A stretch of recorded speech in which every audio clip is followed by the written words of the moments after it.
여러분, 혹시 스파이 영화 좋아하시나요?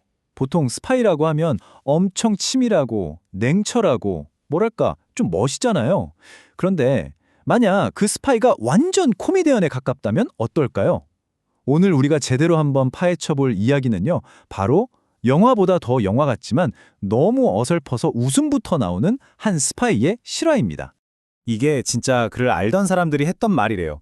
쟤는 그냥 미스터 빈이야. 너무 허술하고 좀 순진해 보인다는 거죠. 스파이랑은 정말 거리가 멀어도 한참 멀어 보이는 그런 사람이었다는 겁니다. 근데 말이죠. 바로 이 점이 이 이야기의 진짜 소름 돋는 부분입니다. 이렇게 어설퍼 보이는 인물이 사실은 미국의 가장 민감한 기술을 훔치라는 어마어마한 임무를 맡고 있었다면 믿어지시나요? 오늘 이야기는 바로 이 황당무계한 스파이에 대한 겁니다. 자, 그럼 본격적으로 이 인물에 대해 파헤쳐보죠. 오늘의 주인공, 지차오춘. 그의 극과 극 두 얼굴을 한번 살펴보겠습니다. 이게 정말 흥미로운 지점인데요. 한쪽을 보면 와, 진짜 엘리트예요. 중국 최고의 항공우주대학인 베이징 항공항천대학교에서 항공우주공학을 전공한 수재였거든요. 그런데 다른 한쪽을 보면 완전 딴판이죠. 주변 사람들은 그를 미스터 빈 같다고 할 정도로 어설프고 순진하고 전혀 위협적이지 않은 사람으로 봤다는 겁니다. 대체 어떻게 이런 인물이 스파이가 될 수 있었을까요? 모든 건 그의 꿈에서 시작됐습니다. 아주 평범한 공대생이 품기엔 좀 과분한 꿈이었죠. 바로 제임스 본드 같은 삶을 동경하면서 그의 인생은 완전히 다른 방향으로 흘러가기 시작합니다. 졸업을 6개월 앞두고 평범한 취업 박람회에 갔는데 웬 사람들이 비밀 부서라면서 접근을 하는 거예요. 사실 그들은 중국의 정보기관, 국가안전부 요원들이었죠. 제임스 본드 같은 삶에 대한 환상, 애국심, 그리고 아주 짭짤한 보수까지 이 세 가지 유혹에 그는 고민도 없이 그 제안을 덥석 물어버립니다. 그런데 스파이가 되자마자 진짜 기가 막힌 행동들을 하기 시작합니다. 여러분, 스파이의 생명이 뭐죠? 바로 보안이잖아요? 근데 이 사람은 친구한테 나 스파이 됐다 라면서 계약서를 사진 찍어 보내는가 하면 여기서 더 황당한 일이 벌어집니다. 활동비로 받은 $100 지폐 뭉치를요, 거실 바닥에 쫙 펼쳐놓고 인증샷을 찍은 겁니다. 꼭 인스타그램에 해시태그 열일한 나에게 주는 선물 같은 해시태그 달아서 올릴 것 같은 그런 모습이었죠. 아, 시작부터가 프로스파이와는 거리가 멀어도 너무 멀었습니다. 근데 역설적이게도 그의 이런 어설픔이 오히려 최고의 위장이 됐습니다. 주변 사람 아무도 그를 의심하지 않았으니까요. 하지만 그의 임무는 절대 장난이 아니었습니다.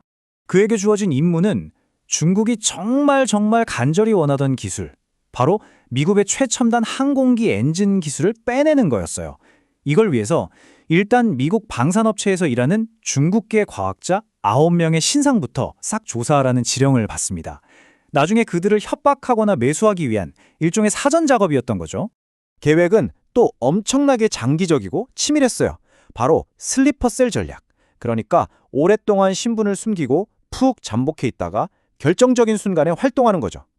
2013년에 미국으로 유학 가서 현지에 적응하고 MAVNI라는 특별 프로그램을 통해 미군에 입대한 뒤에 장교가 돼서 국가기밀에 접근하겠다. 이런 아주 큰 그림을 그리고 있었던 겁니다. 나름대로 스파이 흉내를 낸 흔적도 있긴 합니다. 중국에 있는 담당자에게 정보 보고서를 보낼 때 이메일 제목을 뭐라고 썼는지 아세요? 중간고사 시험지. 정말 아마추어 냄새가 풀풀 나죠?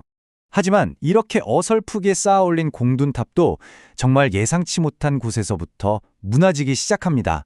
그의 상급자가 FBI의 다른 작전에 걸려들면서 그에게도 서서히 FBI의 그림자가 드리워지기 시작한 거죠. 결정타가 타집니다. 지차오춘의 직속 상관이었던 쉬 엔준이라는 인물이 벨기에에서 FBI의 함정 수사에 딱 걸려서 체포된 거예요.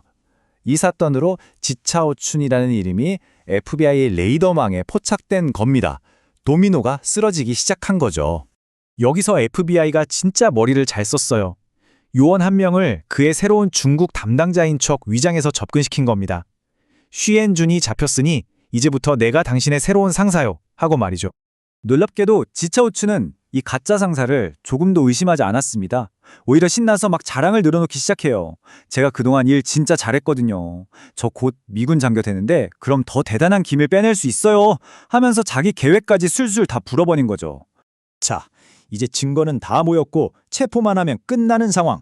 그런데 바로 이 결정적인 순간에 이 사건 전체를 코미디로 만들어버리는 그야말로 전설적인 사건이 터지고 맙니다. FBI가 그를 체포하기 위해 필요했던 마지막 한 조각의 퍼즐. 그건 바로 스파이 활동비 잘 받았다는 영수증에 그의 서명을 받는 거였어요. 이 서명만 받으면 모든 게 완벽하게 끝나는 상황이었죠. 모든 감시 장비가 돌아가고 있는 호텔 방 안 위장 요원과 지차오춘 단둘이 있는 그 긴장감 넘치는 순간에 정말 황당하고 예상치 못한 문제가 터집니다. 대체 무슨 일이 있었을까요? 네, 바로 펜이었습니다. 펜. 영수증에 서명을 받아야 하는데 온 방을 다 뒤져도 펜 한 자루가 없었던 겁니다. 결국 이 베테랑 FBI 요원이 뭐라고 했겠어요? 잠시만요. 펜 좀 빌려오겠습니다. 하면서 복도로 나가 동료에게 펜을 빌려와야 했습니다. 전 세계를 무대로 한 이 거대한 스파이 검거 작전이 펜 하나 때문에 잠시 중단되는 정말 시트콤 같은 순간이었죠. 결국 그 펜으로 영수증에 서명하자마자 지차오츠는 체포됐습니다. 이 사건은 우리에게 현대 스파이 활동이라는 게 과연 어떤 모습인지 다시 한번 생각하게 합니다. 우리의 미스터 빈 스파이 지차오춘은 결국 간첩 행위 등으로 징역 8년을 선고받았고요. 그의 상급자였던 쉬이엔주는 징역 20년형을 선고받았습니다. 그런데 여기서 또 반전이 있습니다. 지차오춘은 2024년에 미국과 중국의 스파이 맞교환을 통해 풀려나서 결국 중국으로 돌아갔다고 합니다. 이 모든 이야기가 우리에게 던지는 가장 중요한 질문은 아마 이것일 겁니다. 진짜 스파이는 영화 속 주인공처럼 특별하고 대단한 사람이 아닐 수도 있다는 것. 어쩌면 우리 주변에서 함께 웃고 떠들던 아주 평범한, 심지어는 좀 어설퍼 보이기까지 하는 이웃이 보이지 않는 곳에서 국가의 운명을 뒤흔들고 있을지도 모른다는 거죠. 자, 그렇다면 지금 우리 옆집에 사는 미스터 빈은 과연 누구일까요? 오늘 이야기는 여기까지입니다.